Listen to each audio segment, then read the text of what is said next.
Hello students, welcome back to my channel. मैं रीना रांदल और आज हम करने वाले हैं कक्षा 5 की रिमझिम का पाठ 8 और पाठ का नाम है वे दिन भी क्या दिन थे।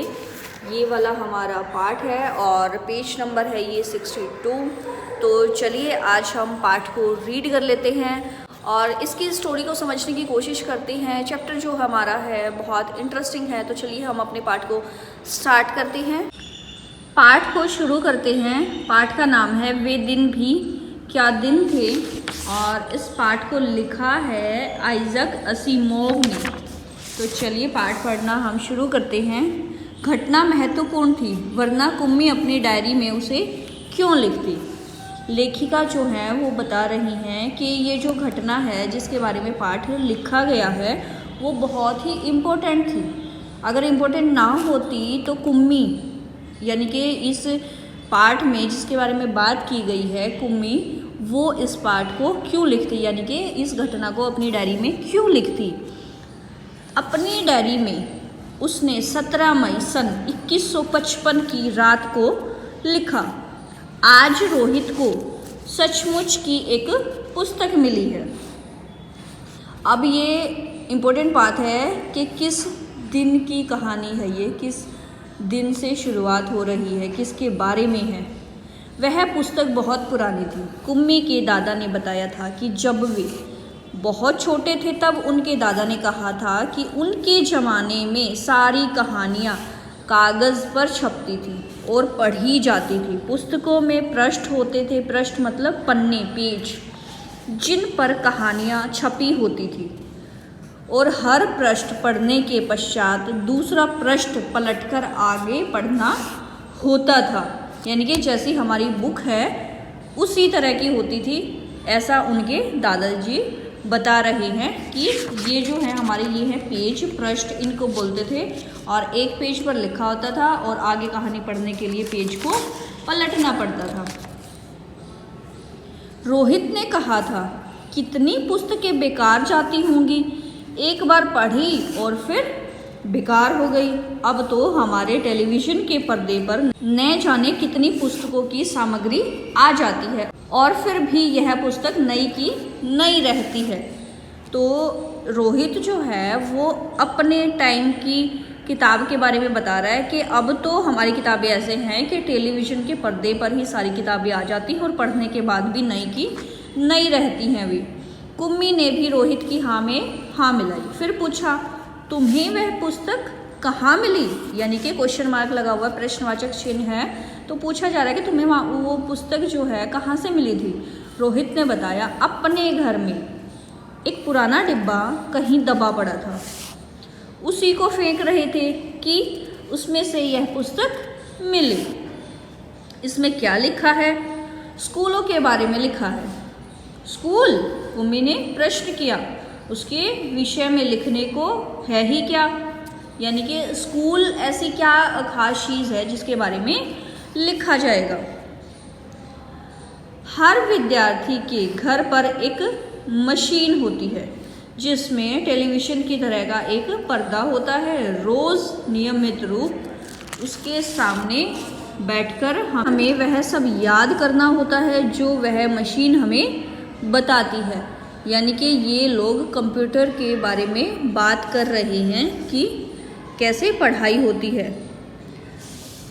सारा गृह कार्य करके दूसरे दिन उसी मशीन में डाल देना होता है, हमारी गलतियां बताकर फिर वह हमें समझाती है। यानी कि जैसे टीचर आपकी कॉपी चेक करते हैं ना, वैसे नहीं, कंप्यूटर पे ही काम हुआ और उसी में अपलोड कर दिया और फिर कंप्यूटर आपको चेक करके आपकी गलतियां बता देगा और समझा भी देगा।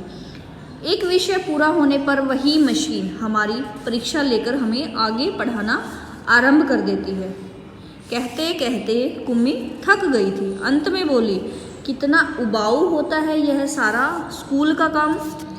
तुम भी बोर हो जाते हो ना स्कूल का काम कर करके, तो कुम्मी भी बोर हो गई है। कहती है कितना उबाऊ है ये, बोरिंग काम है। रोहित मुस्कुराते हुए उसकी बातें सुन रहा था। अरे बुद्धू, जैसे स्कूल का वर्णन इस पुस्तक में है वह इससे भिन्न होता था।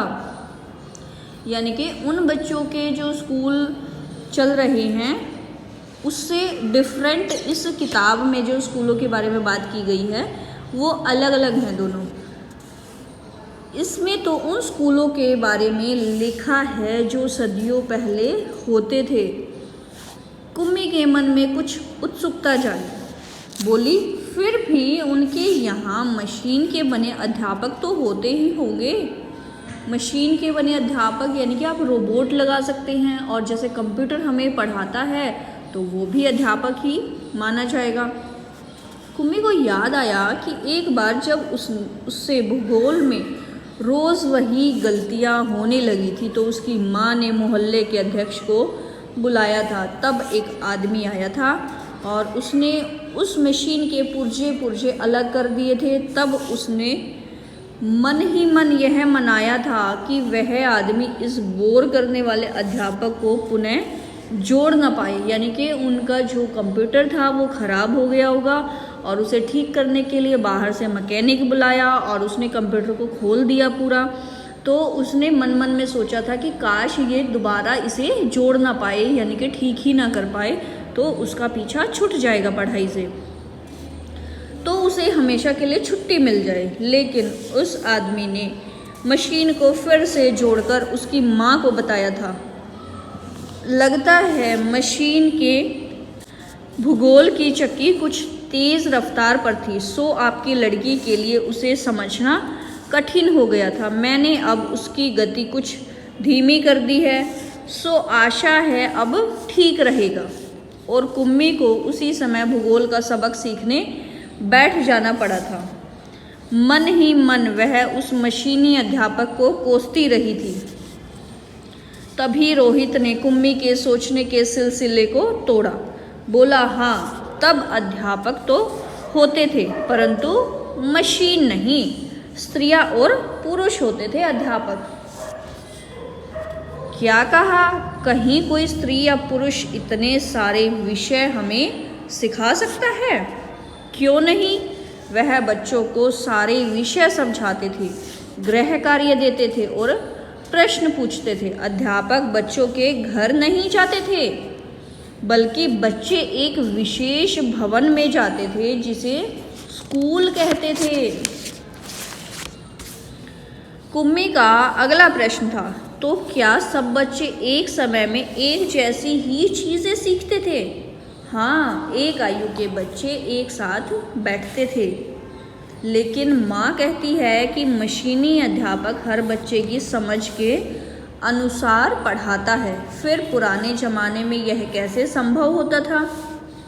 तब वे लोग इस प्रकार नहीं करते थे। रहने दो, तुम्हारी इच्छा नहीं है तो मैं वह पुस्तक तुम्हें नहीं दूंगा। कुम्मी झट बोली, नहीं नहीं, मैं उसे पढ़ना चाहूँगी कि तब स्कूल कैसे होते थे, कितनी अजीब अजीब बातें जानने को मिलेंगी। इतने में अंदर से माँ की आवाज़ सुनकर कुम्मी बोली, लगता है सबक का समय हो गया है। रोहित भी उठा और अपने घर की ओर चला गया। कुम्मी अपने घर की ओर चली गई। अंदर मशीन आगे का सबक देने को तैयार थी। मशीन से आवाज़ आनी आरंभ हो गई। आज सबसे पहले तुम्हें गणित सीखना है, कल का होमवर्क छेद में डालो। कुम्मी ने वैसा ही किया। वह सोच रही थी कि कितने अच्छे होते होंगे वे पुराने स्कूल जहाँ एक ही आयु के सारे बच्चे हंसते खेलते कूदते स्कूल जाते होंगे और पढ़ाने वाले पुरुष और स्त्रियाँ होते होंगे। इतने में मशीन से स्वर आना आरंभ हो गया था और पर्दे पर चलते हुए अक्षर एवं अंक आने शुरू हो गए थे। और कुम्मी सोच रही थी कि तब स्कूल जाने में कितना आनंद आता होगा, कितने खुश रहते होंगे सारे बच्चे। ये पाठ हमारा पूरा ख़त्म हो गया है और इस पाठ में अगली सदी की बातें की गई हैं कि बच्चे कैसे पढ़ेंगे, कंप्यूटर से कैसे पढ़ेंगे, स्कूल नहीं जाना पड़ेगा उनको, घर पर ही बैठकर वो कैसे पढ़ाई कर सकते हैं और उस समय क्या फ़ायदे होंगे, क्या नुकसान होंगे, उन सभी चीज़ों के बारे में इस पाठ में बात की गई है। तो पाठ हमारा पूरा हो चुका है। आप लोगों को शायद समझ आ गया होगा कि इस पाठ में क्या क्या बताया गया है। अब हम पेज नंबर 65 पर हैं, इसके प्रश्न उत्तर उनको करेंगे। प्रश्न: कुम्मी के हाथ जो किताब आई थी वह कब छपी होगी?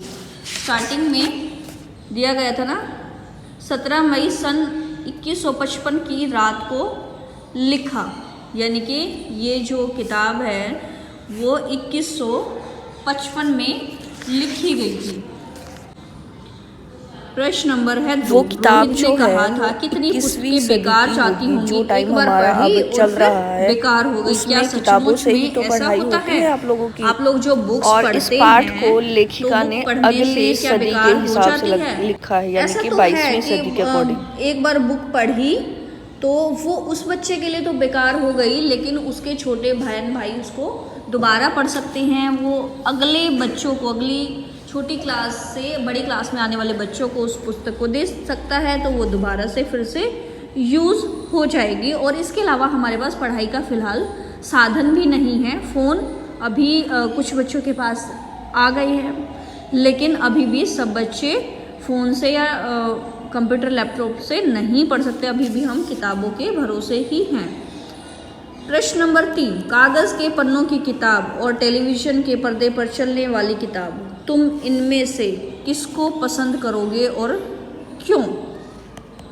अब आपको बताना है कि ये जो हम किताबें पढ़ रहे हैं, इस तरह की किताबें आपको पसंद हैं या फिर जिस चीज़ का वर्णन इस पूरे पाठ में किया गया है, यानी कि कंप्यूटर वाली किताब से, तो आपको कौन सी पसंद आएगी और क्यों, इसके बारे में आपको बताना है। तो मेरे ख्याल से तो आपको ये वाली किताबें ज़्यादा पसंद आएंगी। और इस टाइप की किताबें पढ़ने का फ़ायदा क्या है कि इनको पढ़ने के लिए आपको स्कूल आना पड़ता है, अपने दोस्तों से मिलते हो, आप अपने टीचर्स से मिलते हो, और इसमें बहुत अच्छी अच्छी पिक्चर्स आप लोगों के लिए ऐड की गई हैं। आप डायरेक्ट मैम से क्वेश्चंस पूछ सकते हो, बाकी आप अपनी समझ से भी लिख सकते हैं। प्रश्न नंबर 4, तुम कागज़ पर छपी किताबों से पढ़ते हो, पता करो कि कागज़ से पहले की छपाई किस किस चीज़ पर हुआ करती थी। ये आप अपने दादा दादी नाना नानी से पूछ के लिख सकते हो कि कागज़ पर जब से लिखा जाने लगा है उससे पहले छपाई कैसे होती थी और किस पर होती थी। पहले हम स्लेट पर लिखते थे, तख्ती पर भी लिखते थे, पेड़ के पत्तों पर भी लिखा जाता था। तो बहुत सारे ऐसे साधन हैं जो आपके दादा दादी आपको बता देंगे। तुम मशीन की मदद से पढ़ना चाहोगे या अध्यापक की मदद से? दोनों के पढ़ाने में किस किस तरह की सरलता और कठिनाइयाँ हैं? देखिए, टीचर से आप डायरेक्ट बात कर सकते हैं, अपनी प्रॉब्लम बता सकते हैं, टीचर आपको सीधा सीधा समझा देगा। लेकिन कंप्यूटर सिर्फ अपने हिसाब से बताएगा, और कंप्यूटर से पढ़ना थोड़ा बोरिंग भी है। टीचर अगर पढ़ाएगा तो इंटरेस्टिंग रहता है, आप अपने यार दोस्तों से भी डिस्कस कर सकते हैं। अब है आगे, वे दिन भी क्या दिन थे। बीते दिनों की प्रशंसा में कही जाने वाली यह बात तुमने कभी किसी से सुनी है? अपने बीते हुए दिनों के बारे में सोचो और बताओ कि उनमें से किस समय के बारे में तुम वे दिन भी क्या दिन थे कहना चाहोगे। अब आपकी जितनी भी एज हुई है उतनी एज में आपके साथ कुछ ऐसी अच्छी चीज़ें हुई हों जिनको आप याद करके मिस करते हो और आप सोचते हो कि वो दिन भी क्या दिन थे। तो ऐसी अगर आपकी लाइफ में कोई चीज़ें हुई हैं तो आप उनको एक्सप्लेन कीजिए। कल, आज और कल। 1967 में हिंदी में छपी इस कहानी में कल्पना की गई है कि सालों बाद स्कूल की जगह मशीनें ले लेंगी। तुम भी कल्पना करो कि बहुत सालों बाद ये चीज़ें कैसी होंगी। पेन कैसे होंगे सोचो आप, घड़ी कैसी होगी, टेलीफोन या मोबाइल कैसे होंगे, कोई और चीज़ जिसके बारे में तुम सोचना चाहो, ये सारी चीज़ें कैसी होंगी। प्रश्न 2, नीचे कुछ वस्तुओं के नाम दिए गए हैं, बड़ों से पूछकर पता करो कि 20 साल पहले इनकी क्या कीमत थी और अब इनका कितना दाम है। आप अपने मम्मी पापा से पूछ सकते हैं, दादा दादी से पूछ सकते हैं कि उस टाइम 20 साल पहले आलू का क्या दाम था, यानी कि कितने रेट पे मिलते थे आलू, दाल, लड्डू, चावल, शक्कर, दूध, ये सारी चीज़ें आपको पता करनी है कि कितने रेट पर मिलती थी। प्रश्न नंबर 3, आज हमारे कई काम कंप्यूटर की मदद से होते हैं। सोचो और लिखो कि अपने व्यक्तिगत और सार्वजनिक जीवन में हम कंप्यूटर का इस्तेमाल किन किन उद्देश्यों के लिए करते हैं। यहाँ पे आपको लिखना है व्यक्तिगत उद्देश्य और यहाँ पर लिखना है आपको सार्वजनिक उद्देश्य की कंप्यूटर हमारी किन किन चीज़ों में हेल्प कर सकता है। व्यक्तिगत, यहाँ पे व्यक्तिगत होता है पढ़ाई करना, मेल भेजना, किसी को लेटर भेजना है, ये इस टाइप के काम हमारे पर्सनल हैं। और सार्वजनिक हैं, जैसे बैंक में यूज़ होता है, हॉस्पिटल्स में यूज़ होता है और आजकल स्कूल कॉलेजेस में भी यूज़ होने लगा है। तो आप इस तरह से सोचकर इसमें लिख दीजिए। जानकारी देने या लेने के लिए कई तरीके अपनाए जाते हैं। हम जो कुछ सोचते या महसूस करते हैं उसे अभिव्यक्त करने या बताने के भी कई ढंग होते हैं। बॉक्स में कुछ साधन दिए गए हैं, उनका वर्गीकरण करके नीचे दी गई तालिका में लिखो। ये बहुत सारे साधन दिए गए हैं, तो इनमें से देख के आपको यहाँ पे लिखना है। ये जो तालिका बनी गई है, यहाँ पे वो चीज़ें लिखनी है जिनसे हमें जानकारियाँ मिलती है और यहाँ पे वो चीज़ें लिखनी हैं जो हमारी फीलिंग्स हैं, भावनाएं हैं। इनमें से ढूंढ के ऊपर वाले बॉक्स में से ऊपर लिखी चीज़ें एक तरफा भी हो सकती हैं और दो तरफा भी।